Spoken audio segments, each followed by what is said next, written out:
Guys, I bring you this. Why Supreme Court sacked Ihedioha, declared Uzodinma winner. So that's the headline. Again, Imo, why Supreme Court sacked Ihedioha, declared Uzodinma winner. So now let's now see now what the APC Supreme Court of Nigeria is doing in this instance. These are the same set of guys, by the way, led by Tanko Mohammed. You recall, of course, that Tanko Mohammed was brought in to replace, what's that guy's name? Well, the guy that was sacked, oh God, Justice Onogen. You recall that he was brought in to replace Onogen, and the reason why he was brought in to replace Onogen is, of course, what we are seeing playing out now. The reason, of course, was that thing that he said about the Constitution, that even though the Constitution stipulates that the Nigerian president must have a minimum of school cert, it doesn't apply to Buhari effectively. That's not his exact words. I'm not quoting him verbatim, but of course, by translation and however you choose to interpret it, the Constitution stipulates that a school cert is a minimum requirement which Buhari is not able to produce, but this guy said he has enough anyway to cover school cert and just get out of my way. So eminently qualified was what this guy said. So you already know where he's coming from. This Tanko Mohammed was the same guy, the Chief Justice of the Federation, multi-religious, multi-ethnic country. This is the same guy that was saying that he wants Sharia law to be the mainstay of the Nigerian Constitution. Not only does he want Sharia law to be the mainstay of the Nigerian Constitution, he wants that Sharia law in Arabic to be the mainstay of the Nigerian Constitution. Now, Nigeria is, of course, split almost evenly 50-50 Christian-Muslim, even maybe more Christians than Muslim, but it is a secular state. But nevertheless, the constitution that we have, that is based on a system that we have had forever since that country was created, is now not good enough for this guy. He now wants Sharia to be the mainstay of the Nigerian constitution. So this guy has now come again now with this pronouncement in Imo State. So now let's now find out exactly what the narrative is here. The Supreme Court on Tuesday sacked Governor ACK Ihedioha of Imo State, even as it declared Senator Hope Uzodinma of the All Progressive Congress APC as the valid winner of the governorship election. The Apex Court, in a unanimous judgment by a 7-man panel of justices that was led by the Chief Justice of Nigeria CJN, Justice Tanko Mohammed, held that Ihedioha, who contested on the platform of the People's Democratic Party PDP, was not duly elected by majority of lawful votes. The Supreme Court therefore ordered the immediate withdrawal of the certificate of return that was issued to Ihedioha by the Independent National Electoral Commission (INEC). It ordered a fresh certificate of return should be issued to Uzodinma forthwith, adding that he should be sworn in immediately as the governor of Imo State. The lead judgment was delivered by Justice Kudirat Kekere Ekun, whilst other members of the panel concurred. The Apex Court said it was satisfied that the lower tribunal wrongly evaluated Uzodinma's case when it failed to countenance a proof of evidence that was brought before it by a police officer that testified before it as the PW54. It held that records before it proved that the election results from 388 polling units were unlawfully excluded from the overall collated results. It noted that results from the cancelled polling units amounted to 213,295 votes, adding that Ihedioha was returned elected based on a wrong computation of results. According to the Apex Court, finding by both the tribunal and the appellate court to the effect that Uzodinma did not prove his case was as a result of misinterpretation of the case of the appellant. There is merit in this appeal. It is hereby allowed. Majority judgment of the lower court affirming the election of the second respondent is hereby set aside. Justice Kekere Ekun held. She further directed the addition of all the unlawful cancelled votes that were due to the appellant, declaring that Ihedioha was not duly elected by majority of lawful votes cast. His election is declared null and void and is hereby set aside. The court further held that Uzodinma satisfied the statutory requirement spread. Aside the CJN, other members of the panel that concurred with the lead verdicts were Justice Sylvester Nwata, Kayode Ariwola, Uwani Abba Iji, and Amiru Sanusi. Meanwhile, the apex court deferred its judgment on appeal, challenging the election of Governor Aminu Tambuwal of Sokoto State till Monday. The panel initially stood down its proceedings to give judgment on appeals that arose from both Imo and Sokoto State elections. The CJN-led panel had concluded hearings on 4 separate appeals in Imo and 2 appeals in Sokoto State. Even though the apex court was initially ready to hear 13 different appeals that emanated from governorship elections in 6 states, the CJN, however, announced the decision of the panel to give priority to some of the appeals he said were due to expire. He noted that whereas the statutory period for hearing of Imo State appeal would elapse by January 17, that of Sokoto State would expire by January the 20th.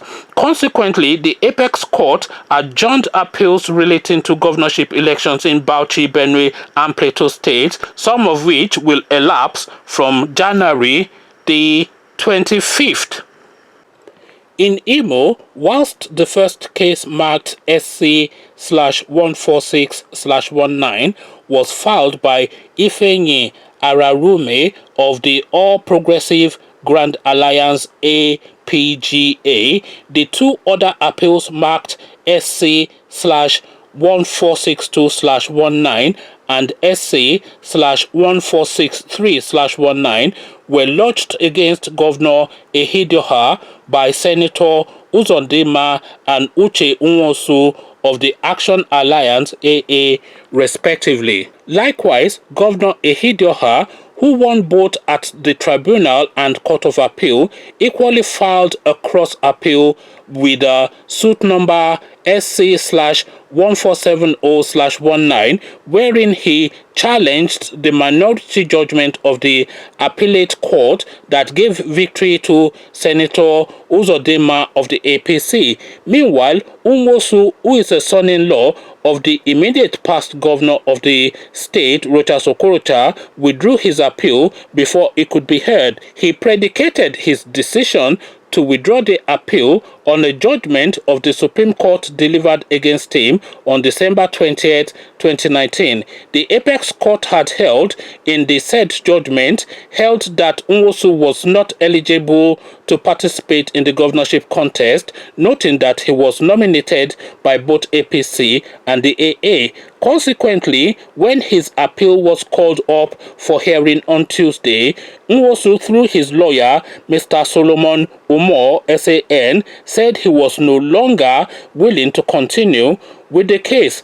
Based on the judgment of this court dated the 20th December in SC/1384/19, we had resolved to withdraw our appeal on my advice to my client, Umor submitted. Owing to the withdrawal of his appeal, the apex court panel dismissed it. All the other appellants in their separate appeals argued that Ihedioha was not the valid winner of the Imo State gubernatorial contest. It was part of their contention that Ihedioha failed to obtain the constitutional 1/4 of the votes in at least 2/3 of the 27 local government areas of Imo State as required under Section 179 of the 1999 Constitution as amended. They prayed the court to invalidate the outcome of the Imo State governorship election and order a fresh poll. The appellant maintained that the tribunal wrongly evaluated their petition and arrived at a decision that favored Ihedioha and the PDP. So it goes on, and it does go on, and I could go on and on, but the upshot of it, no matter how much of this narrative that I read out to you, the upshot of it and the sum total of this storyline is that Ihedioha has been removed as the governor of Imo State. This is now what has happened according to Tanko Abdullahi by way of Akeredolu Ekun or Zekekere Ekun, the Justice Ekun, the Ekun Justice, the Tiger woman. So Justice Tiger woman. So according to the both of them and their 7-man panel, which is a good mix, I have to admit, of all Nigerians, but really led by Tanko Mohammed, although this Lady Justice is the lead on this particular case because she read out the judgment and the rest of them concord. So this is now the case now within the Nigerian space now. Ihedioha has been removed and Uzodinma is now the new governor of Imo State. So it's APC again, and everything now seems to be weighing in that favor. We saw what transpired in Kogi State, and we're still alarming about that. We saw what happened in February, and we're still alarming about that. So we're alarming about this still now, and we'll alarm a lot more in the next 4 years, because it will be an alarm a day, if not 10 alarms a day, if not even 100 alarms a day under this particular dispensation, because you can see how they have structured the government and the Nigerian state to just have their way. So you have Tanko Mohammed as the Chief Justice, this guy that wants Sharia to be the mainstay of the Nigerian Constitution.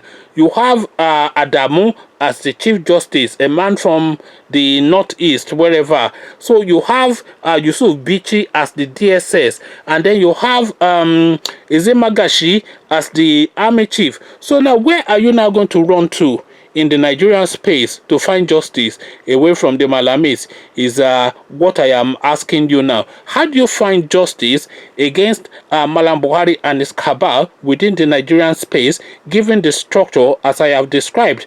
Identify one Yoruba name in the names that I have given you. Tanko Mohammed, Adamu, Inspector General, Yusuf Bichi, DSS, Magashi, Army.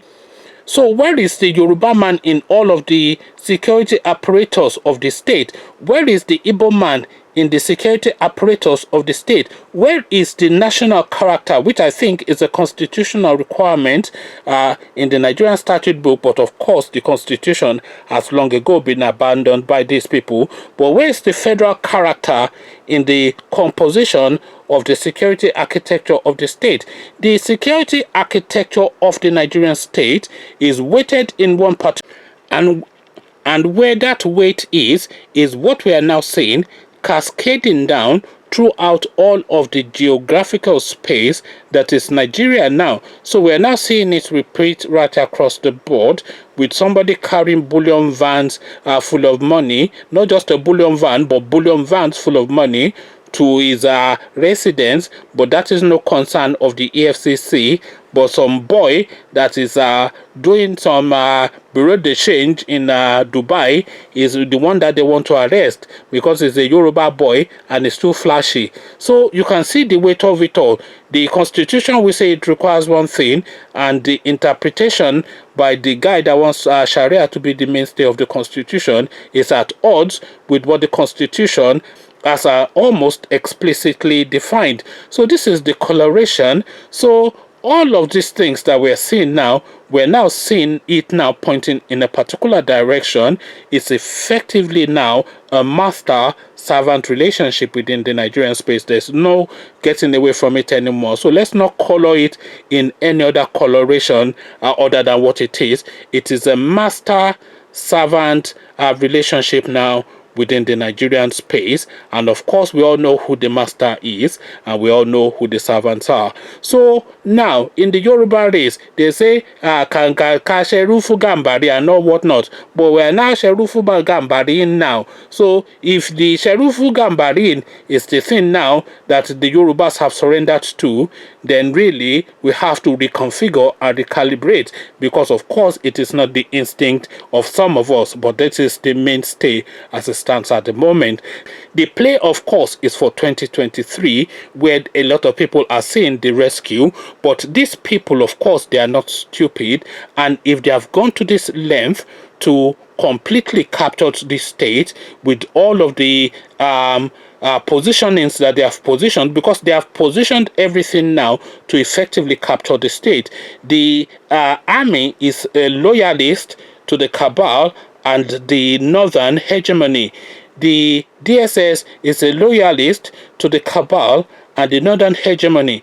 The Chief Justice of the country is a loyalist to the cabal and the hegemony. The Minister of Justice, Abubakar Malami, another one, is a northerner and a loyalist to the hegemony. The Minister of Finance, I can't remember her name, some northern lady, is a loyalist. So everything is surrounded: the money, the guns, and the laws. So what route of escape do you see for yourself? The money, the guns, and the laws.